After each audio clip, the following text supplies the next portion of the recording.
자, 안녕하세요. 자, 이제 판례 특강을 좀 할 건데, 책이 좀 늦게 나와가지고요. 출판사에서 이제 처음부터 끝까지 편집을 좀 다시 했고, 그 다음에 원래 작년 책은 좀 두꺼웠었어요. 한 7, 8페이지 됐었는데, 올해 책은 뭐 좀 얇게, 좀 다이어트를 좀 많이 시켰다고 보시면 돼요. 그래가지고 좀 책이 얇아졌고요. 판례는 좀 과감하게 좀 많이 뺐어요. 예전에 책에 판례 이제 좀 불필요한 판례도 들어가 있었고, 지엽적인 판례도 있었는데, 최근 시험에 뭐 판례가 그렇게 많이 나오고 있지도 않고, 또 출제가 된다고 할지라도, 이 정도 판례 정도면 뭐 충분하지 않을까. 그래가지고 판례를 좀 줄였고요. 다만 이제 최근 판례는 좀 추가가 된 게 몇 개 더 있다고 보시면 돼요. 예전보다는. 그래서 사실은 이제 그 책 말고 제 몸을 좀 다이어트 해야 할 것 같은데, 책만 좀 살 뺐다고 보시면 돼요. 일단은. 근데 어쨌든 이제 판례집 자체는 이제 보시면은 좀 얇아져 가지고 좀 보기는 좀 쉬우실 거예요. 근데 여전히 뭐 2회독, 3회독을 하기는 좀 힘들어요. 판례집이라고 하는 것은. 그래서 일단은 그 수업을 들으시면서 수업 들으면서 정리를 하는 게 더 중요해요. 다시 복습하실 만한 시간이 별로 없기 때문에. 그래서 수업 들으면서 한번 정리를 하셔야 되고, 어느 용도로 좀 활용하시면 되냐면, 어떤 내가 이제 뭐 임팩트라든가 아니면 코어책, 또는 이제 뭐 다른 기본서 갖고 계시면 그 책을 보실 때 거기 나와 있는 이제 판례 자체가 좀 간단하게만 좀 줄여져 있어서 책이 설명이 돼 있고요. 그 사실관계도 좀 빠져 있고, 또 문구들도 좀 생략된 게 있기 때문에 마치 이제 참고서처럼 좀 보시면 돼요. 어떤 판례 볼 때 갑자기 좀 잘 이해가 안 간다든가 기억이 안 나면 여기 책으로 판례집으로 돌아오셔서, 그러니까 그때마다 이제 조금씩 피드백 할 때 좀 활용하시면 될 거고, 되도록이면 이제 수업 시간에 판례를 정리를 이제 거의 끝내셔야 된다. 그다음에 책은 이제 보시면 이제 그 제 책에 순서대로 좀 써놨다고 보시면 되고요. 일단은 필수 판례 위주로 좀 써놨어요.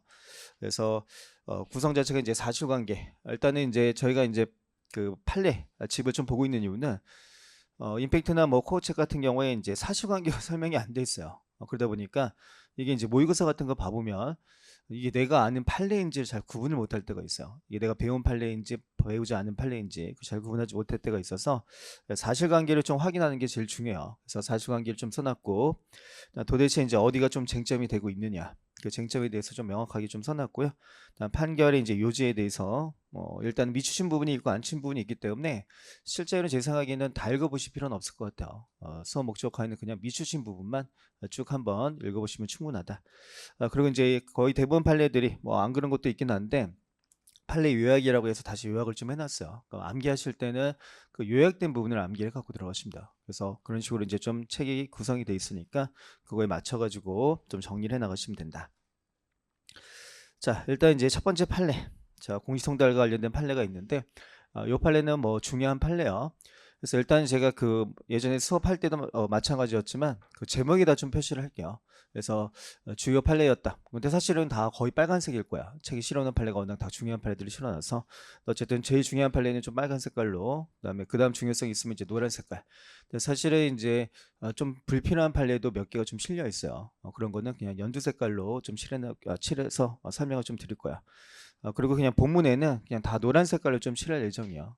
이거는 색깔을 구분하지 않고, 그래서 그냥 제목에다가 이제 색깔을 좀 칠해 놓을 테니까 제목 가지고 구분하시면 되는데, 이 공성자 제도는 이제 중요한 제도라고 보시면 된다. 원래 이제 그 수업은 5번으로 잡았는데요. 목표는 원래는 4번이에요. 4번 만에 좀 빨리 끝낼 수 있게 좀 수업을 진행할 예정이고요. 그런 각도에서도 이제 책이 좀 얇아져가지고 좀 수업도 좀 빠르게 좀 진행을 할 거예요. 그에 맞춰서. 어쨌든 이제 공익성대학 제도는 이제 요 판례가 가장 중요한 판례를 꼽히고 있고, 요거는 이제 행정고시에 이미 최근에 출제가 좀 되었던 문제라고 보시면 된다. 자, 그래서 보시면은 사실관계에서 23년 5월 9일하고 23년 5월 10일, 그래서 이제 요 사이가 3일 이상이 돼야 돼요. 그래서 10, 11, 12, 사이가 3일이 안 되죠.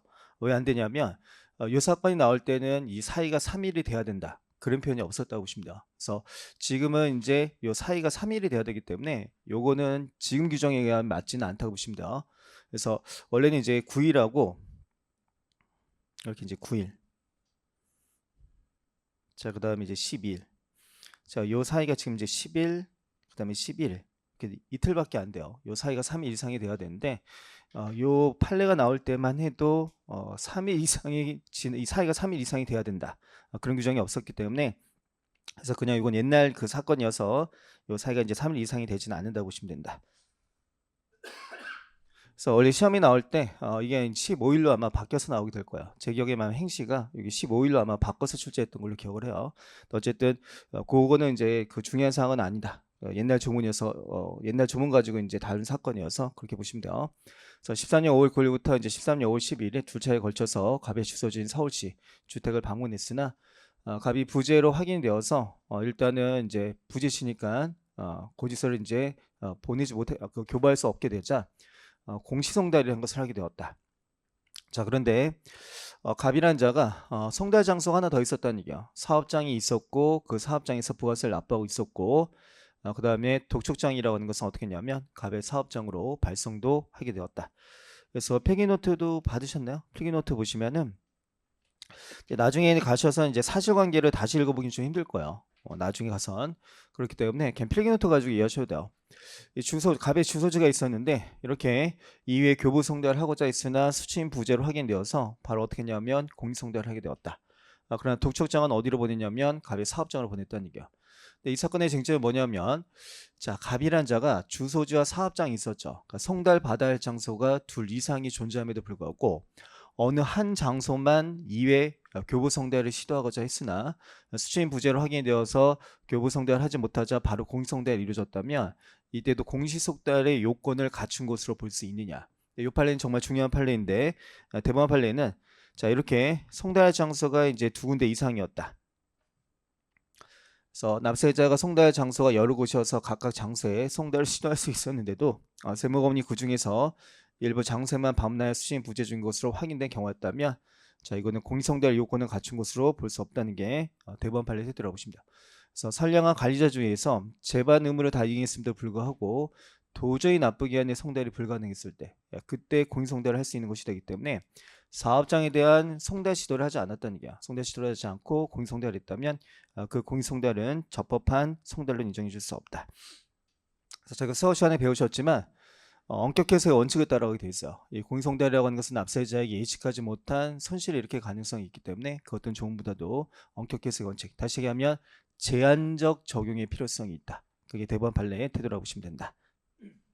그래서 행시는 이제 요 문제 출제하면서 일단 공익송달의 사유도 이론형 문제로 출제했었고 그다음에 송달의 장소도 역시 이론형 문제로 좀 같이 냈었다고 보시면 돼요. 그래서 저희 시험도 만약에 나오게 된다면 공익송달의 사유를 물어보거나 아니면 송달의 서류의 송달 중에서 일정 부분 이론형 문제가 같이 결합이 된 형태로 나올 수가 있다. 자, 그다음 판례가 있는데 요 판례는 사실 개인적으로 그렇게 중요한 판례는 아니라고 봐요. 법인으로 보는 단체와 관련된 판례.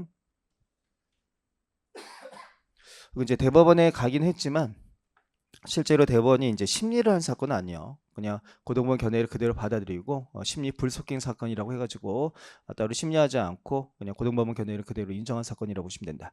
그래서 보통은 이렇게 이제 고등법원 견해에서 끝난 거는 일반적으로 저희 시험에 나온 적은 아직까지는 없다고 보시면 돼요. 그래서 이렇게 판례 번호에 대법원이 아니라 끝날 때 뭐 행정법원 또는 고등법원이라고 써져 있는 게 보시다 보면 드물게 있을 거야. 드물게 있을 텐데 그런 것들은 이제 시험에서 나올 가능성은 좀 떨어지는 판례라고 보시면 될 거고 요거 가지고 이제 기본 개념 하나만 좀 보려고 그래요. 그래서 요거는 뭐 사실관계를 너무 자세하게 정리하실 필요는 없어요. 그래서 법인으로 보는 단체, 이제 종중과 관련된 문제였는데 그 플랭노트에 나와 있는 사실관계 갖고 이해하시는 게 좀 더 편하다. 자, 그래서 이제 종종이라는 단체가 있었는데 얘가 A 개발원이라는 것을 부동산 A 개발원에 있었던 이제 부동산이라는 것을 A 개발원에게 부동산을 어떻게 했냐면 양도를 하게 돼요. 양도를 하고 그래서 보상을 받아오게 되었다. 근데 그때 이제 어떻게 했냐면 양도소득세 신고 납부를 한 거야. 그러니까 법인격 없는 단체, 법인 아닌 단체가 이때 양도소득세라는 것을 신고 납부를 하게 되었다. 그래서 뭐 굳이 사실관계를 좀 보시자면 자, A 개발원 이 사건 부동산 수령이 이루어져서 원고 을에게 보상금을 지급을 하게 되었다. 자, 그래서 이제 원고 을이 2014년 3월 26일 그 저희 이제 판례 보시다 보면 피고라고 나올 때가 있는데 피고는 전부 다 조세 판례가 되기 때문에 과세관청을 피고라고 불러요. 그래서 그 밑에 이제 제가 뭐 피고 가로 열고 과세관청이라고 써놨는데 그냥 조문 그 판례 사실관계 읽으실 때는 피고는 과세관청이라고 보시면 돼요. 그래서 과세관청에게 이제 양도소득세를 어떻게 했냐면 신고 납부를 했는데 원고 을은 이 보상금 전액을 자 어떻게 하게 되었냐면 대표나 총무명의로 보관하다가 법인으로 보는 단체로 승인을 받으며 원고 종중 명의로 이를 보관하게 되었다. 그래서 법인으로 보는 단체로서 병의법인에 해당하므로 양도세 납세 의무가 없다고 주장하면서 양도세 환급을 경정 청구했다면 이 경정을 거부했을 때 그게 적법한 것이냐. 자, 다시 얘기하면 그냥 이 얘기야. 별거 아니고요. 사실 법인 아닌 단체가 부동산을 양도했을 때 양도소득세 신고 납부를 했다는 얘기야. 소득세법을 적용해서 양도세 신고 납부를 했는데 그 이후에 14년 9월 3일 날 법인이 이제 신청을 해가지고 요건이 충족이 되어서 승인을 받았다는 게 그러니까 법인이 이제 승인을 받았죠. 자, 저게 이제 법인 아닌 단체가 당연법인 의제가 있고 신청 승인에 의한 의제 법이 있는데 요건이 충족이 되어서 일대 신청을 해서 승인을 받았다는 게 그러면 어떻게 되냐면 요 승인을 받은 날, 이 날이 태어난 날이 돼요. 네, 태어난 날이 되어서 제1기 과세한 개시일은 2014년 9월 3일. 자, 이때서부터 2014년 12월 31일까지가 요게 제1기가 되는 거야. 제1기 과세기가 된다. 법인의 경우에는. 또 어떻게 했냐면 자, 이때 이제 양도로 발생한 소득을 법인에게 어떻게 했냐면 귀속을 시켰다는 얘기야. 법인에게 이렇게 귀속을 시키고 이거는 법인세가 과세가 되어야 되니까 양도세 신고 납부한 것은 다시 돌려달라. 경정 청구를 한 거야. 이렇게 법인에게 귀속을 시키고 이거는 이제 법인에게 귀속을 시키고 어떻게 했냐면 이거는 법인세가 과세가 되는 게 맞으니까 양도소득세는 환급을 시켜달라. 그렇게 경정을 청구하게 되었다. 자, 근데 저희 이제 법인세 조문하고도 관련이 있는데 법인세 조문은 어떤 표현이 있냐면 자, 저게 이제 원래는 영리법인 같은 경우에는 이제 설립 등기일 그러니까 지금과 같이 이제 법인이 승인을 받은 경우는 이 승인이 최초 과세기한 개시일이 돼요. 그래서 9월 3일부터 12월 30일까지가 사업연도가 된다. 그러니까 원래 이제 사업연도는 1월 1일부터 12월 31일까지가 사업연도였는데 지금 보니까 1기 같은 경우 9월 3일이 되겠죠. 근데 최초 손익이 발생을 했을 때 1년의 범위를 초과하지 아니한 범위에서 이 최초 손익을 어떻게 할 수 있냐면 법인에게 귀속을 시킬 수 있어요. 그런 경우였다면 최초 손익 발생일을 뭘로 보냐면 최초 사업연도 개시일로 봐요. 개시일로 본다는 명문 규정이 있기 때문에 1년을 초과하지 아니한 범위 내에서 어떻게 할 수 있냐면 법인에게 손익을 귀속시킬 수 있기 때문에 판례의 태도는 자, 사업연도가 이제 1월 10일로 보는 게 맞다는 얘기야. 최초 손익 발생일을 사업연도 개시일로 보는 게 맞고 이렇게 법인에게 어떻게 할 수 있냐면 그 손익을 귀속시킬 수 있다는 점을 고려하게 되었을 때 이거는 법인세를 과세하는 게 맞지 양도세를 과세해서는 안 된다. 그래서 경제청구로 해서 환급시켜준 게 맞기 때문에 환급을 거부했다면 그거는 적법한 처분으로는 보지 않겠다. 자, 그래서 이 얘기요. 이 사건 쟁점은 종중이 법인으로 보는 단체 승인 전에 토지를 팔았죠. 그리고 양도소득을 승인 후 최저 사업연 기간이 1년 초과하지 않은 법인에서 청구법인의 손익에 귀속시킬 수 있느냐 이게 문제가 된 것인데 현 조문이 이제 법인세법에 조문이 있어요. 어떤 조문이냐면 최초 사업연도 기간 1년을 초과하지 아니한 범위 내에서 최초 사업연도 개시일 전에 생긴 손익을 사실상 그 법인이 귀속시킨 경우에는 그런 표현을 두고 있다는 얘기야. 그랬다면 이제 최초 손익 발생일을 과세기간 개시일로 본다는 표현이 있기 때문에 자, 법인으로 보는 단체의 승인을 받아 원고의 최초 사업연도 개시일은 14년 9월 3일. 따라서 사업연도가 매년 1월부터 10월 30일까지가 되기 때문에 최초 사업연도는 14년 10월 30일까지이고 최초 사업연도 개시 전 1월 10일에 이 사건 부동산 수용 보상금을 받았는 바 역사남의 1년을 초과하지 않아요. 그랬다면 어떻게 할 수 있냐면 법인의 소득에 귀속시킬 수 있고 따라서 양도소득세 감액 경정을 요구했다면 양도세 감액 경정을 해주는 게 맞다. 법인세를 과세하는 게 입법적으로 타당하다. 그런 얘기였다고 보시면 된다. 이게 이제 그 법인 아닌 단체와 그 법인세법이 같이 좀 결합이 돼 있고 그렇게 중요한 법리는 아니어서 그냥 참고 목적으로 보셔도 될 것 같아요. 이 판례는 매우 중요한 판례가 아니다. 자, 반면에 이제 실질과세 원칙은 전부 다 중요한 판례로 보시면 돼요. 자, 그래서 그냥 판례 특강 자체가 그냥 케이스 문제 위주로 해가지고 한번 국세기본법부터 조특법까지 그냥 빠르게 한번 정리하는 과정이라고 생각하셔도 돼요. 그래서 이것도 이제 한번 복습하신다고 생각하시면 될 텐데, 자, 수업 시간에 이제 요 판례도 배우신 적 있어요. 거의 대부분 이제 배운 판례들 위주로 써져 있을 텐데, 자, 원래는 이제 갑이 명의 신탁자고 우리 명의 수탁자였다. 근데 이제 부동산을 명의 신탁했고 그걸 양도하게 되었을 때 양도 대금을 명의 수탁자가 받아왔다면 최종적인 양도 대금의 기속자는 명의 신탁자가 된다는 점을 고려해서 원래 납세 의무자는 누가 되냐면 갑이 납세 의무자가 돼요. 즉 명의자와 사실상 기속된 자가 달랐을 때 대금이 기속된 자가 명의 신탁자가 되기 때문에 납세 의무자는 누구? 원칙은 갑을 하게 돼 있다.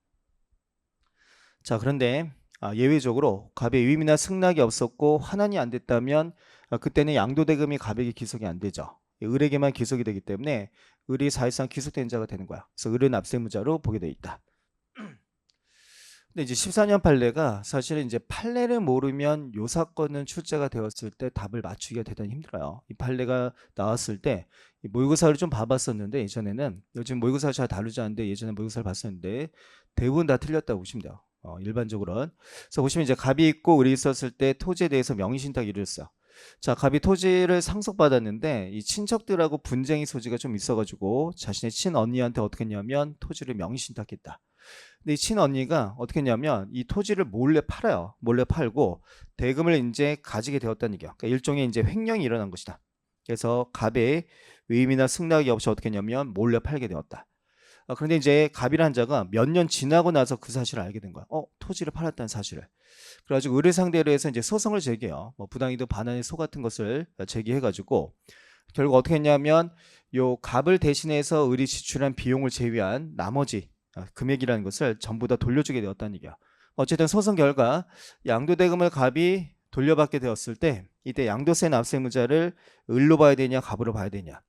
이제 과세관청이 이 사건이 어떻게 된 거냐면 갑에게 양도세를 부과한 사건이야. 갑에게 양도세를 부과했다면 그러면 자 과연 갑을 양도세 납세무자로 볼 수 있느냐. 그게 이제 문제가 된 사건인데 자 보시면 일단은 위임이나 승낙이 없었어요. 그 상태에서 환원이 이루어지지 않았다면 그때는 을을 납세무자로 볼 수 있는데 이게 왜 중요한 판례로 꼽히고 있냐면 환원을 대법원이 처음으로 설명을 해줬기 때문에 그래요. 그동안은 환원의 개념을 설명하지 않다가 자 환원이라고 하는 것은 어떤 것이냐면 팔자 말자 즉시 자발적으로 양도대금을 돌려줬을 때 그냥 단순 사무 처리에 불과했을 때 그것을 환원으로 부를 수 있는 것이지 이렇게 장시간 시간이 지난 후에 소송 결과에 따라서 대금을 돌려주게 되었다면 이거는 뭘로 볼 수 없다? 환원으로는 인정해 줄 수 없다. 그게 대법원 판례 태도라고 보시면 된다. 근데 일반적으로 출제가 되면 갑에게 어쨌든 돈이 갔기 때문에 갑을 양도세 납세무자로 주로 보세요. 그런데 대법원 판례는 이렇게 소송 결과 대금을 돌려주게 되었다면 그건 뭘로 보지 않겠다? 환원을 보지 않겠다. 그래서 이 사건은 다행히 제적 기간이 끝나지 않았기 때문에 요 을에게 어떻게 했냐면 다시 양도세를 부과했던 사건이라고 보시면 돼요. 그래서 이제 교재 가지고 한번 정리해 보면 자 갑이 이 사건 토지를 이제 상속을 받았어요. 그런데 이제 중간에 읽어보시면 상속재산 둘러싸고 분쟁이 발생을 해서 자신의 친언니에게 토지를 명의신탁하게 되었다. 자 그런데 이제 친언니가 어떻게 했냐면 몰래 제3자에게 이 사건 토지를 팔았다는 얘기야. 매도를 하게 되었고 갑이 결국 을로부터 갑 대신에 지출한 비용을 제외한 나머지 4억 원 정도를 어떻게 했냐면 돌려받게 되었다는 얘기야. 판결 결과 조정을 통해서 돌려받게 되었다. 그래서 이제 쟁점이 된 것은 자 이렇게 소송을 통해서 상당한 시간이 경과한 후에 양도대가 상당액을 회수한 경우 이것도 환원으로 볼 수 있느냐 그런 개념이라고 보시면 돼요. 그래서 출제가 된 다음에 이제 양도소득세 납세무자나 또는 실지과세 원칙 쪽에서 좀 물어볼 수 있는 사항이라고 보시면 될 거고 역시 이제 미순 부분만 좀 읽어보시면 될 거예요. 실제 읽어보실 때는 자 명의신탁자가 명의신탁자의 위임이나 승낙 없이 임의로 처분한 명의신탁 재산으로부터 얻은 양도소득을 명의신탁자에게 환원되기 위해서는 명의신탁자가 양도 대가를 수령하는 즉시 그 전액을 자발적으로 이전하는 등 사무상 위임 사무를 처리한 것과 같은 양도소득의 실적 지배 관리 처분할 수 있는 시에 있어서 명의신탁자를 양도의 주체를 볼 수 있어야 되는 경우이고 결국 결론은 이 얘기야. 암기하셔야 되는 것은 자 소송을 통해서 상당한 시간이 지난 후에 양도 대가 상당액을 회수했다고 한다면 대법원 판례는 뭘로 인정하지 않겠다? 환원으로는 인정하지 않겠다. 그게 이제 판례의 태도라고 보시면 된다. 그래서 요거를 이제 선언하고 판례 보시면 그 다음에 사실관계하고 접목시키는 거예요. 그래서 똑같은 얘기를 다시 한번 써놨다고 보시면 된다. 그래서 암기하실 땐 요걸 암기하시면 돼요. 소송을 통해 상당한 시간이 경과된 후에 양도 대가를 회수했다고 해서 그걸 환원으로 인정해 주지는 않는다.